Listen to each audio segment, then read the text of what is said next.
Hey everybody, I'm Rick. Welcome to Talking Habs, where you get your daily fix of Bleu Blanc Rouge. So what's wrong with the Habs? That's the question every Habs fan is asking. In this video, I'm going to go over who I think is showing up to play and who is playing okay and who isn't really showing up to play at all. I also have their latest lineup as the coaching staff keeps searching for the right combinations to get this team its first win of the season and to hopefully turn around their downward trend into an upward trend. Montreal's currently in last place in the league, and upward is about the only direction it can go. So this, I think, is partly because of the lost players. They've lost a lot of leadership and good quality skilled players in the likes of Shea Weber, as we all know. Shea Weber out for at least the season, it looks like. I know people are hoping he's going to be back for the playoffs. I don't know about that. I think he's done personally, but we'll see. Carey Price in the player assistance program, he's out for the first 30 days at the very minimum. From what I heard, it might be as long as into December. Corey Perry, who I think Montreal should have signed and given that extra year. Corey Perry wanted a 2-year deal. Montreal was only offering one, and so he went to Tampa Bay. But I think Montreal should have given him that second year. Really should have. I think they should have. And, of course, Phil Deneau, Christian Dvorak in the faceoff circles doing fantastic. But, I mean, Phil Deneau gave you at least quite steady play defensively. Montreal right now defensively not playing well at all. So we're missing Phil Deneau. And then even like regular season Thomas Tatar, because Thomas Tatar in the playoffs didn't really do much here at all. But in the regular season, Thomas Tatar was one of the leaders in points, and we're kind of missing a little bit of Thomas Tatar right now, that's for sure. So what I'm going to do is I'm going to show you an overlay. On there I've got, like I said, the guys showing up, playing okay, not showing up. And there I'll let you know who there's 3 players with just one game, and there's some players that haven't played at all yet. So let's take a look at that, and I'll give you my opinion on these players. Subscribe and ring that notifications bell, and hey, give a thumbs up. Here's the list. All right, let's go over the players that have only played one game, and it's very quick. Mike Hoffman, Adam Brooks, and yes, Sam Montembeault is on this list. Mike Hoffman, 1 game. I know a lot of people thought, because I heard this a lot, hat trick from Hoffman. It's going to turn around Hoffman's back. But you know what? He didn't play any preseason games. So really the first 3, 4, 5 games of the season, it's his training camp. So you got to have a little patience with Hoffman. He'll get going, but give him a couple of games, at least 2, 3, 4 games to get himself going and start producing, because he will, and it's just a matter of time for Hoffman. As far as for Adam Brooks, he got here after all the preseason games. So he's, I guess, learning the system. That's what took him a few games to get into the lineup. He's in the lineup right now. Played only 1 game. I'm not going to really judge a player from just 1 game because it's too small of a sample size. And then that leads us to Montembeault, and believe it or not, yes, Montembeault played 1 game. Was he good? He was okay. The team in front of him wasn't very good, as we know, from 4 games of 4-0. So I'm not going to judge him on the 1 game. I'm hoping for better next time. I think he definitely can deliver better than he gave us in that first game. And I'm not going to put it all on Montembeault. Like I said, the defense in front of him wasn't very good. The defense is still not very good. But you got to give the kid 2, 3, 4 games also to get an idea of whether he is going to be good enough or whether he is an AHL goalie and he's not going to do the job that we need. We want you to become a member of Talking Habs. Who hasn't played is Sami Niku, who I think we're about to see. I wouldn't be surprised if Niku either makes it into the next game against the Canes or Saturday night. Definitely the next game or 2. He's got more size than Weidman, and I think we got to take a look at Niku. Paul Byron out. He's on the LTIR. He'll be out till anywhere from, my guess is mid-December to maybe early January, but Byron is definitely out. And Joel Edmondson, who was out with an injury, but now he's out with a family crisis. His dad is battling lung cancer, and he went back home. That can't be good news, and he's on a leave of absence, and there's no timeline for him to return. All thoughts are with Joel Edmondson, and all the best to his dad. Carey Price on the player assistance program. We know he was going to be out a minimum of 30 days. From the talk that I've heard, which isn't that much, is that it looks like possibly by Christmas time or sometime in December, and we'll have to see. When he does come back, they are definitely missing Price. Although, that's not fair to Jake Allen. Jake Allen's been really good. And I think, though, the longer Price is out, the more it becomes a problem. So we're going to miss Price, his leadership, definitely. So these are players that to me, are showing up, right? They're showing up. Jake Allen. Jake Allen has been fantastic, I think. He's kept them in the games. The 3 games he's played, he's made some really great saves. He's made some spectacular ones, even that stick save a couple games ago. Point is that even though there's goals going in past him, almost every time you look at it and go, well, that's not Allen's fault. What could Allen do there? So he's not costing them at all. Jake Allen is definitely showing up to play. Jonathan Drouin. He has 2/3 of Montreal's goals this season. He has 2 of the 3 goals. And Drouin definitely in the first 2 games was looking fantastic. It's tapered off a little bit, but that line is the only line that's been playing well consistently. And in the new lineup changes, it's the only line that remains intact. And that's a testament to that, what I just said. So Jonathan Drouin, I think he's been playing well. Can he keep it up? That's the whole point. He looks like he's playing the best hockey and having the best time playing hockey that I've seen maybe since he's been here. And hopefully with everything that he's gone through, that this will be the real Jonathan Drouin that we've been expecting for a long time. In the early blushes of this season, so far, he is. Josh Anderson, the physical play, the speed, the chances, the excitement, that's all there. He hasn't connected yet, but Josh Anderson is definitely giving he's standing out. You're seeing the effort. You're seeing the Josh Anderson type of play, and it's part of the reasons why that line is not going to change right now because of all 3 players are doing well. Alex Romanov. So Alex Romanov, I think, definitely on the physical side of the play, I think he's been playing well. I know he's been moved up from the 3rd pairing. Even in the line changes, he's not on the 3rd pairing. So they're showing confidence in him. I think he's playing better than last year. He might not be perfect, but I think he's showing up to play, and you can see it definitely in his physical game. So that's my opinion with Romanov. You might disagree. Let me know in the comment section if you guys disagree with any of this. Let me know what you think in the comment section. Cole Caufield. Cole Caufield definitely games 1, 2, and 3 was there, was trying, was looking good. He didn't get anything, but I mean, he was getting chances. He was skating hard, fast, elusive, making nice passing plays, shooting like he was Cole Caufield.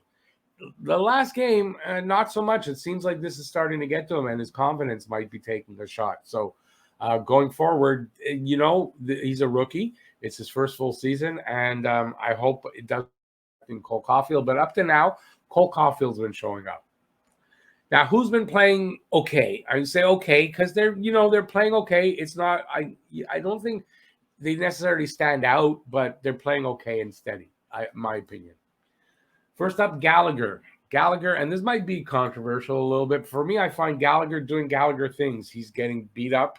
He's getting pushed around, fighting back at the crease, getting in scrums. That's Gallagher things. The one thing he's not doing right now is scoring. Okay, that's why he's on the okay side. If he was scoring a couple of goals, he'd be on the definitely showing up to play side.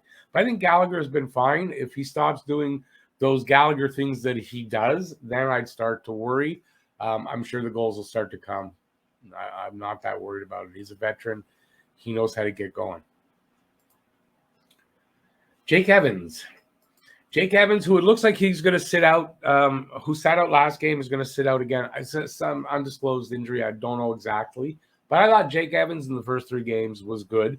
He's had some flashes of really good offensive chances. He didn't, nobody scored except 2 guys actually so far. So I think Jake Evans has shown up, and I'm not sure why he's not playing the last game, and he's apparently not playing the next game. But we'll find out. And for me, he showed up so far. Christian Dvorak.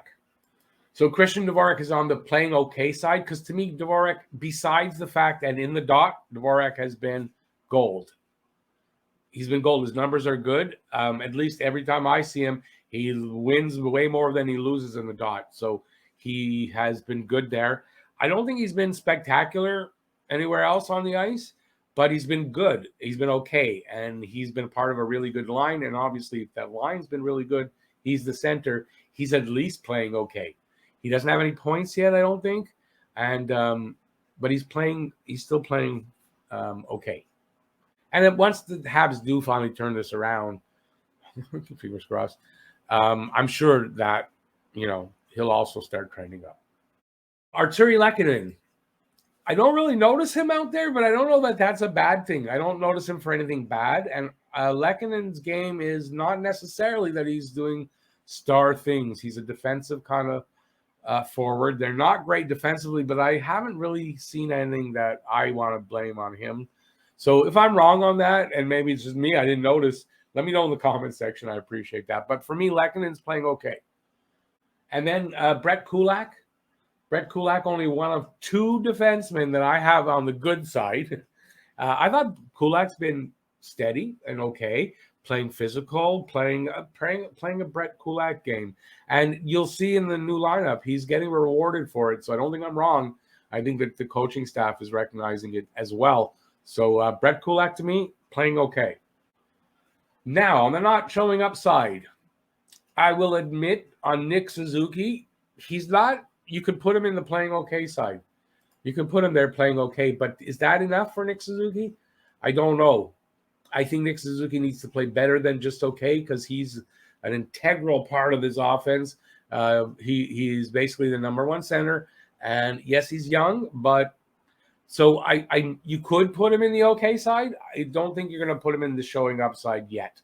But so let me know what you think in the comment section on Suzuki. Probably the same thing for Toffoli. I know Toffoli, I think, is leading in shots.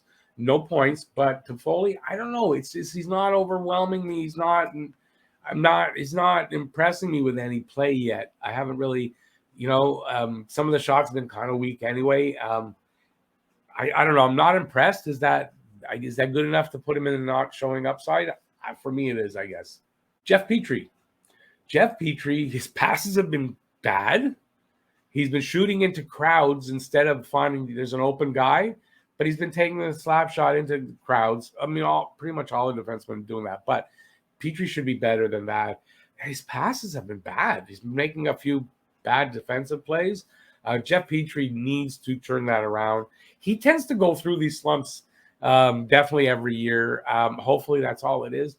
But Jeff Petrie needs to play better. Definitely needs to play better. And he needs to put some offense on the board. 4 games without any points by Jeff Petrie shouldn't happen. David Savard, again, underwhelming me, I guess. I don't expect offensively any flash or any spectacular play that way. But for some reason, I'm underwhelmed by David Savard's play. Not physical enough for me. Maybe not mean enough for me. I want to see a little more from him on the defensive side and on the physical side. So for me, not showing up yet. Cedric Paquette, injured in the preseason with a groin injury, which is a tough one to come back from. So he's back playing. He didn't play a ton of preseason games, but he's also underwhelming me. I haven't seen anything really from Paquette that I could say, oh, yeah, I remember that play, or oh, there was that play. Like, I don't really remember anything like that from Paquette yet. There's time, but right now, for me, he's not really showing up there. Yoel Armia doesn't score every game, but Yoel Armia kind of gives you some excitement almost every game, and I haven't seen it yet in the 4 games. So for me, he's not showing up until I start seeing, like, oh man, he was so close. Armia, wow, did you see that shot or this or whatever? Some kind of a spectacular play. He always gets those. He doesn't always pull the trigger on them, but he seems to get those chances. And I haven't really noticed it with Armia. So that's where I'm at with him. Ben Sherratt, some bad penalties, typical. Some bad passing. I don't know if we're seeing typical Ben Sherratt play. And don't forget, Ben Sherratt plays a lot of minutes and a lot of tough minutes. So you got to give him that.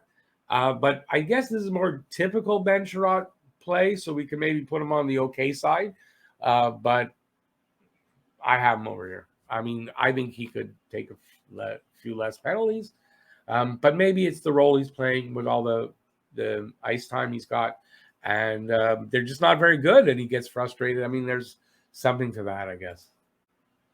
And Chris Weidman, yes, he's got a goal, but how many has he caused or been a part of the giving up of goals? So I don't know. He hasn't done anything for me. Definitely on the physical side, no. On the 5-on-5 play, no.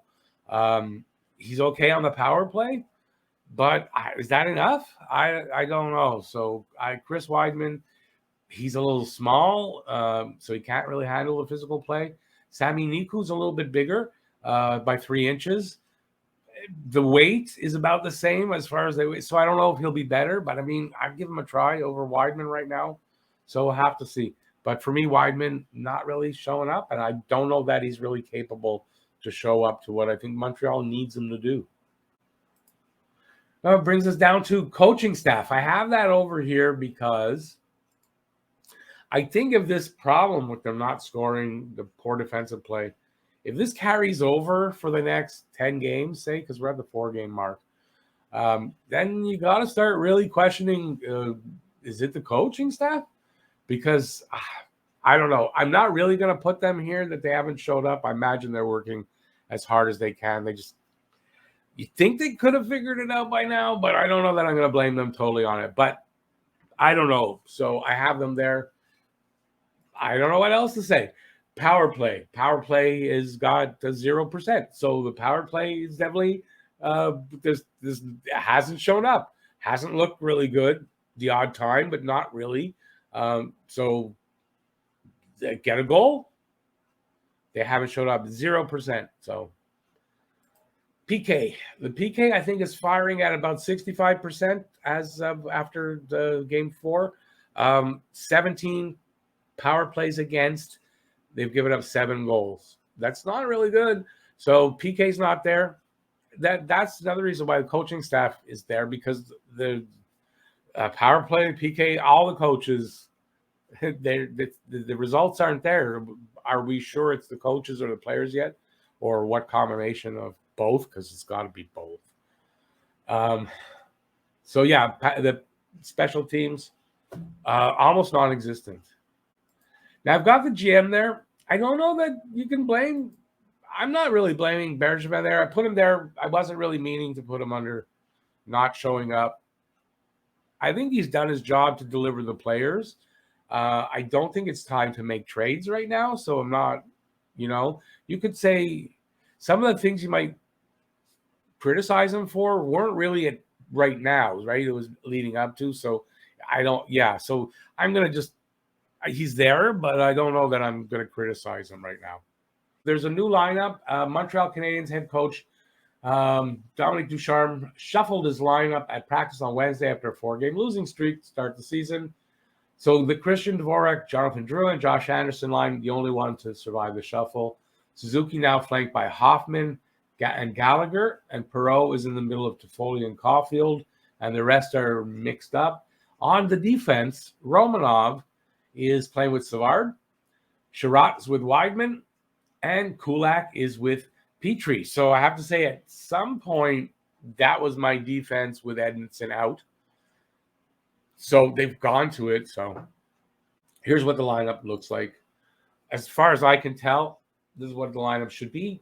Tomorrow, I'm filming this on Wednesday. So Thursday's game against the Canes, this is what we should be facing. Hoffman, Suzuki, Gallagher, Drouin, Dvorak, Anderson, Toffoli, Perreault, Caufield, Lehkonen, Brooks or Evans, and Armia. And I dare say Perreault could be Evans if Evans is better and there's no problem. I don't know what it is with Evans. So you might see Evans there, you might see Brooks there, and you might see Perreault on the fourth line. So some combination of those three guys.